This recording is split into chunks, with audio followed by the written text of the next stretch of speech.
Let's look at 9 camera moves that will improve your cinematic and your dock style shooting. We've got the C-Pan arm here from 9 Dot Solutions. The C-Pan arm 2 is going to help us to look at 9 different camera moves to improve our B-roll, improve our cinematic, and our dock style shooting. I've got Cody here with me from Blacksmith Outlaw. He's going to show us how to do Outlaw Blacksmith.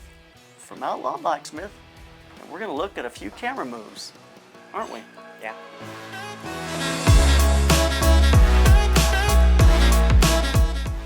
The reason we're using the C-Pan arm is because it gives us great slider shots, it gives us parallax shots that work around the product, and also a jib arm type look. So we get all those different options with one device. That's why we've chosen that C-Pan arm today. The C-Pan arm 2 is carbon fiber, which means it's lighter weight and easier to carry, which makes it a much easier device to use because you can carry it on location. Camera moves are an integral part of any type of a cinematic experience. Just as you have emotion with light, you have emotion with actors, you also have emotion with camera moves. Let's look at each one of these camera moves and just see what emotion it evokes. Let's talk about it and see how you can use it to communicate. The camera move communicates. So let's look at these 9 different moves and see exactly what they communicate. We're going to be using anamorphic lenses from Sirui, the Sirui Venus. We've got a 35mm and a 70mm. Anamorphics are just a wonderful lens because what they do is they squeeze your image, and then when you de-squeeze it, you get this beautiful wide cinematic look, a 1.6. It's just a beautiful look. It also gives us this kind of beautiful oval bokeh, and also your lens kind of breathes a little bit. It's just an old school way to shoot. Those horizontal, as you see those horizontal type flares in the camera, that looks awesome. That's a look, that's an anamorphic look, and it certainly looks cinematic, so we're going to use that today to help us show our cinematic camera moves. Our first camera move is a parallax move. It moves around our subject matter, but it keeps the subject right in the middle. So as we move around from right to left, we keep that subject matter right in the middle, and it keeps us focused on it the whole way. We're not losing it. It is meant to keep the viewer's attention on the subject matter. It's meant to keep them looking at exactly what we want them to see. So we can focus on the knife as we pivot around to be able to see this is our finished product, this is what I make. We can do it on Cody's face if we want to just see his eyes and just say, here's the blacksmith. It's just a great way for us to romance the person. It's also emotionally a great way to look at a person and what they're thinking and what's going on. If you do it slow, it just has a feeling of what's really going on inside their mind. If you do it fast, it's now like there's something frenetic starting to happen in this person's head, around them. Something's going on. So that first move, that parallax, is really important. Things in the foreground will move at different distance, different speeds as things in the background, and it gives you a different, that difference helps create a dynamic shot, but this shot is really focused on a person, a thing, and communicating about that person or that thing. So this move is a horizontal slider move. This is a classic move. It's a straight across move. We're going to go right across the subject matter here. It's a great way to introduce an environment. It's a great way to look at a process. It just moves straight across. It works best if you have things in the foreground that are going to pass at different speeds, and it allows the move to be a lot more rich, a lot more dynamic, but it just goes across. It's going to follow our movement straight across. It's not going to curve like a parallax. It's just going to go straight across. This is very at calm. It's kind of at rest.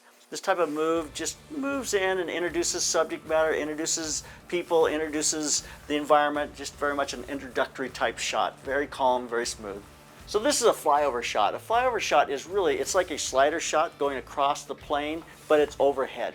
It's really a great way if you're going to lay out a book, you're going to lay out a map. It can be a point of view of the actor looking down at the table. It gives you that point of view so you see exactly what they're seeing.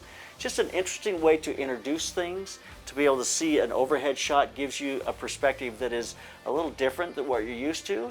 It really brings you into the process rather than outside looking at the process. So that's really what an overhead shot does. It gives you the ability to do a POV like the person and see what they're looking at, and it brings you into that process. And it's a lot more interesting than just a locked off shot because it's just slowly going across. So you can see things as they lay out the map. You can see it as he's grinding. You just kind of slowly go across, and it makes that whole visual much more interesting to look at. So this is a push-in. The push-in emotionally has so many different uses. It truly does. If it's a slow push-in on someone's face, you start to feel like there's something about to happen. Depending on the performance always adds to movement. That performance can give you a sense of that they're falling into themselves, that they're having a difficult time, that they're worried about something that's going to happen. If it's a fast push in, it can be about surprise, something caught them off guard. It's be something that they're just like startled by. You want to push in really fast. Use it all the time in horror films. You're going to push in fast on the face when something happens. It's almost like a jump scare when you do that. So a push in just has a lot of different emotional impact. It's a great way to just simply slide in on something, like we have the forge going here to get in closer to see it. But there are a lot of different emotional ways you can use a push in. So whether it's fast or slow, when you combine that with the performance or with the things that are going on in the scene, it really changes exactly what it means emotionally to the viewer. So a pullback shot can change the direction of the entire scene. If the camera pulls back very quickly and the person hands the divorce papers, then it just all of a sudden changed exactly what was going on. Or as the camera goes out slowly, it starts to show us the immensity of what the actor has to overcome. They're walking into a desert and you just see sand going on forever and ever. The camera just slowly pulls back and it just shows everything that they have to overcome and how difficult it's going to be for them. Or as it pulls back, it could be a way of leaving your actor, leaving them, orphaning them, like pulling away and just withdrawing from the actor and leaving them on their own, and they just feel lost or left behind. You see this a lot of times. The car pulls away and the camera just slowly pulls away. It's the movement of the car, but it really is the fact that the people in the car are leaving the actor behind, leaving the character behind. So a pullback shot has a lot of different ways to communicate. It helps you to create the emotion of the moment and pull it, withdraw it. And that's kind of the reason for a pullback shot. So this move is just a crane shot. It's very simple. It's a jib arm or a crane. It just gives you the ability to come off from the floor, come off from someone's shoes, come up to a higher shot, change the point of view, change the kind of the perspective of what you're looking at. So it's just a simple move. It just adds a lot of interest as you come up and over, or as you come up just straight up into something that's on the table. It's really an interesting shot if someone's doing something under the table and they're like passing something under the table, they got a card in their sleeve, and as the camera comes up, then we come up to the game. And we just show that there's something else going on. So it's a way to kind of reveal something else that's going on in the scene. It's just a simple slide up, not a lot of movement to it, just from low to up, and it just changes the scene, or it gives you more information you wouldn't have had before.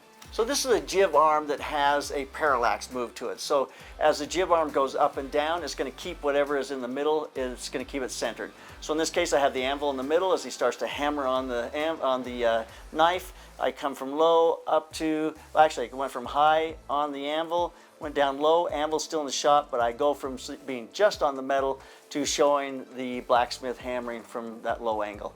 So it's a really interesting angle change. You could ramp this. As you ramp down to the bottom, it would be really cool to see this. You go down, reveal him hammering from for that low angle. Looks really interesting. So it's a parallax move with a jib arm. This camera move is an outward curve, and what an outward curve is that as your camera moves across the subject matter, it moves out. It looks away. So it's a way to show a longer, more epic shot with a slider. So you get a long arch, goes way across the frame, and that just gives you a much broader. It's great for showing just these huge vistas. A car, if you want to be able to see the car, it goes all the way across the car. So it makes the economy of your slider much better. It's giving you much more than the 48 inches of your slider. It's going to give you a move that's it's much larger than that. It looks and feels more like 6 or 8 feet, really much longer. So that's an outward curve. It really gives you the way to show an epic shot. This move is a parallax move with a Dutch angle. And the reason I love this move is because I can, with this long format, I can work Cody in from the side, I can work the product in the front, and it just allows me to romance both of those in the frame in a horizontal way. So it moves across and up to the person. So it's a way to change the angle, to make something really interesting or different. Emotionally, anytime you use a Dutch angle, it becomes emotionally disturbing a little bit. The camera is off. It means that the character is off. It means the situation is off. It means something is not quite right when you use that Dutch angle. And so that just gives us a way to create that emotion on set when we use that Dutch angle with a parallax. The parallax is keeping the knife in the middle of the frame, but the Dutch angle is sweeping out to show Cody. In this case, we're just using it purely as a visual experience, so I see the knife and Cody. But if you're using it in cinematic kind of application, it really means something is off, something is different, something is lacking. All right, let's wrap this up. Camera moves really are a fundamental part of the video process because it creates emotion. It creates communication with your viewer. It really is a way for you to not just have a narrative through the actor or through the dialogue, but the camera reinforces those things, especially when you're shooting B-roll. An interesting B-roll for any kind of a documentary piece, B-roll that you're doing for any kind of a social media piece, it really becomes a way to communicate to your viewer. You see it all the time. I see it on TikTok. Camera punches in, they push the camera in when the person goes, "Ah!" You know, it's a way to communicate to the audience through use of a camera move. So there's a look at 9 different camera moves. The reason I like using the 9-Dot Solutions C-Pan Arm 2 is because it is lightweight, carbon fiber, and it does all those different camera moves. Camera moves are about emotion. They help to really emphasize what your actor is showing you, what your documentary wants to communicate, what your social media piece is doing. Camera moves communicate. Learn how to use camera moves to communicate, because it's going to make your doc style and cinema work much stronger. So there's a look at camera moves using that 9-Dot Solutions C-Pan Arm 2. So keep those cameras rolling. Keep on clicking.